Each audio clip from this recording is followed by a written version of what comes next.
Why back here? What's he trying to prove? Revenge? Against who? Psychotic. Disfigured. Violent. He has to be hiding somewhere. Waiting.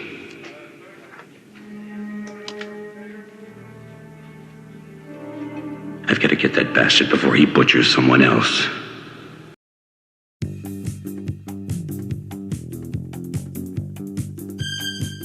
Prom Night is a 1980 horror slasher film directed by Paul Lynch that would find rather large box office success and would go on to be remembered as one of the classics of the 1980s slasher genre. In 1974 Columbus, Ohio, four 11-year-old kids, Wendy Richards, Jude Cunningham, Kelly Lynch, and Nick McBride, all play hide-and-seek in an old abandoned convent building. A 10-year-old girl named Robin Hammond tries to join them in the fun, but the group begins to tease and taunt her, causing her to fall to her death. The children make a pact to never tell anyone what really happened. Her death is later blamed on an offender living in the area.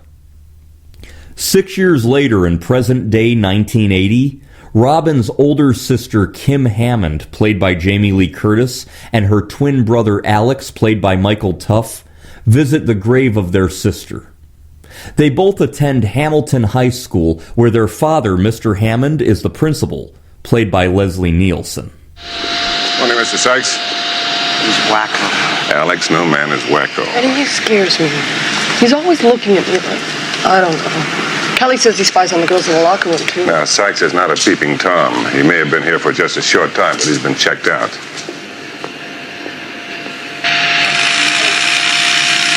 Also attending Hamilton High are Wendy, played by Eddie Benton, Jude, played by Joy Thompson, Kelly, played by Mary Beth Rubens, and Nick, played by Casey Stevens.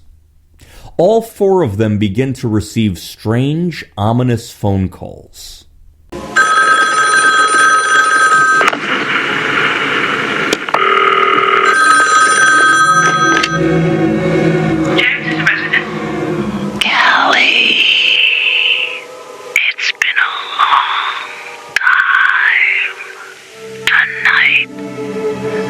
It's my turn.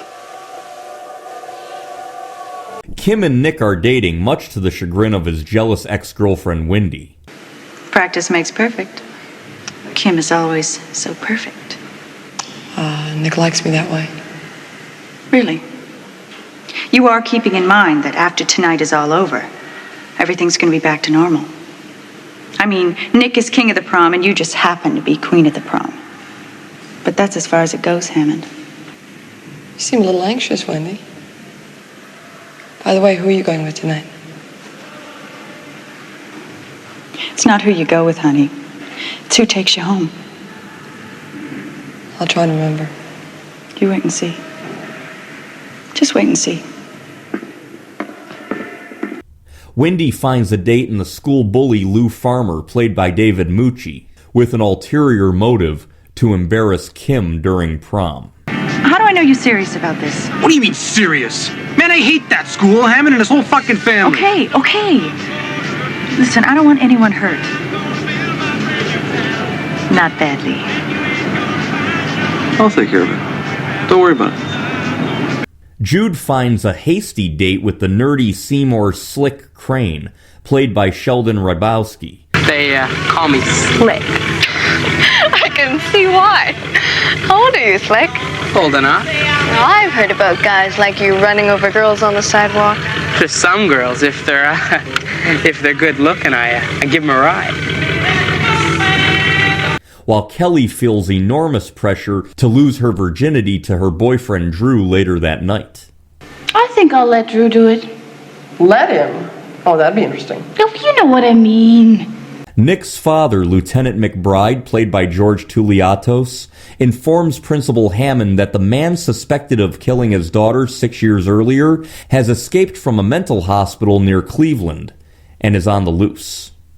Principal Hammond has his hands full with issues at school.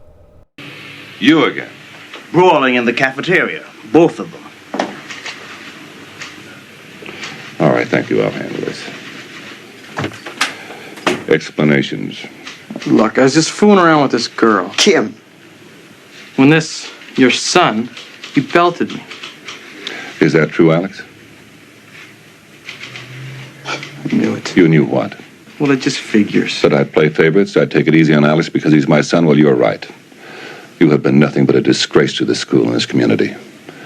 You're suspended indefinitely. Now get out. Soon enough, a masked killer begins to hunt the classmates down, one by one.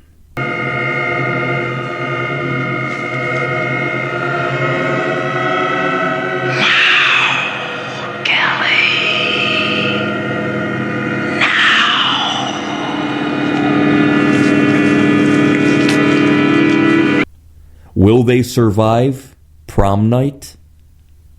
Director Paul Lynch developed Prom Night after a meeting with producer Irwin Yablans, who had produced the iconic 1978 horror classic Halloween.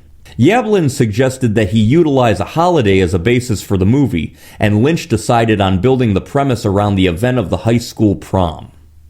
Writer Robert Guzza Jr., a University of Southern California film student whom Lynch knew as an acquaintance, had written a story about a group of teenagers whose involvement in a tragic event as children comes back to haunt them. Guzza's story was then adapted and incorporated into the film. Prom Night was filmed over 24 days in Toronto, Ontario, Canada, from August 7th to September 13th, 1979. The Don Mills Collegiate Institute served as the main school location, while the Langstaff Jail Farm in Richmond Hill was used for the abandoned building. It was an international co-production between Canada and the United States and was made under a tax shelter for American film production shot in Canada. Director Paul Lynch had trouble securing financing until Jamie Lee Curtis signed on to the film. Once the movie was shot, Paramount expressed interest in distributing the movie, but they only wanted to open it in 300 theaters, whereas Aveco Embassy Pictures offered to release it in 2,000 theaters. Eve Plum was all set to play the lead role of Kim. At the last minute, Jamie Lee Curtis's people expressed an interest and Eve Plum was replaced. Jamie Lee Curtis did her own stunts and was paid $30,000 for the role. Actress Anne-Marie Martin plays the role of Wendy. She was born Edmonda Benton, and this was the final film where she was billed under the name Eddie Benton.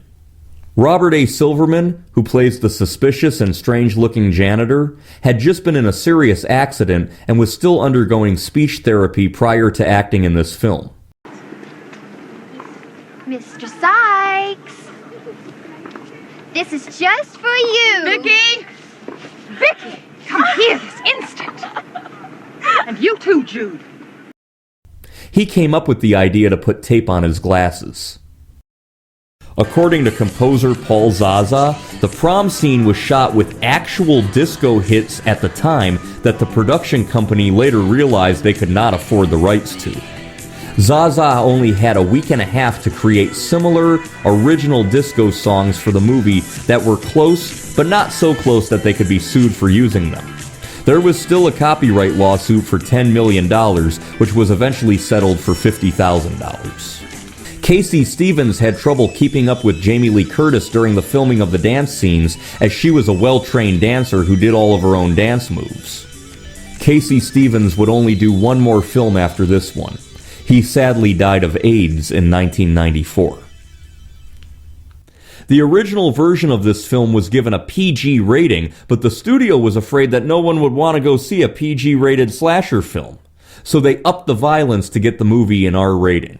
The main plot about 4 children committing a horrible sin and all swearing to secrecy, only to be stalked years later by a vengeful killer, would later be used as the plot for the 1997 hit I Know What You Did Last Summer. Wendy's car is a 1973 Chevrolet Corvette Stingray. Lou's car is a 1973 Plymouth Fury. Slick's van is a 1978 Chevrolet G20. I think one reason why so many early 1980s horror films visually look so retro is because many of the vehicles were from the early 1970s. Prom Night is one of the few movies to show an actual telephone number instead of a fictional 555 number. As of the early 2020s, the number shown is still a functioning telephone number. It is the fax number for the Grandview Heights, Ohio Parks and Recreation Department. The area code on the rotary phone begins with 614.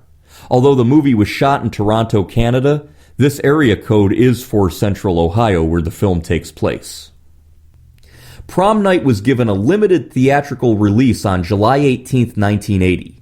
It grossed over $1.1 million in its opening weekend and was given a wider release on August 15, 1980. Prom Night grossed a total of $14.8 million, making it a very impressive box office hit for a 1980 slasher movie. In late 1980, Canada's CTV network paid a record $200,000 for 3 television airings of Prom Night. In the United States, NBC purchased 2 primetime showings of the film for over $3.2 million. An alternative cut of Prom Night was crafted by editor Michael McLaverty to lengthen the film for its television airings. Just a quick 7 months after its theatrical release, Prom Night premiered on NBC on February 22, 1981. That is very quick for a film that had just been in theaters 7 months prior. Sunday on Chips, Punch and John take on beach beauties, smugglers, and a man-eating shark. Then, Prom Night. A fiendish killer seeks revenge on 4 teenagers who share one terrifying secret. Tonight, it's my turn. Jamie Lee Curtis.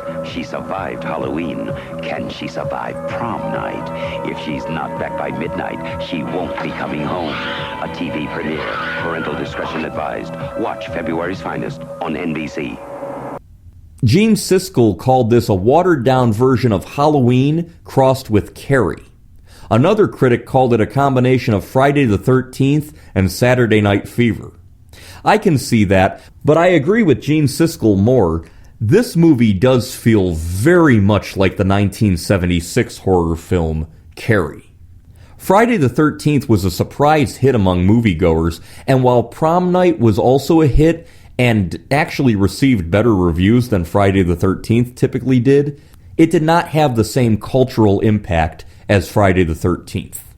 Nevertheless, between 1978's Halloween and 1980's The Fog, Prom Night, and Terror Train, Jamie Lee Curtis cemented her status as a horror movie scream queen.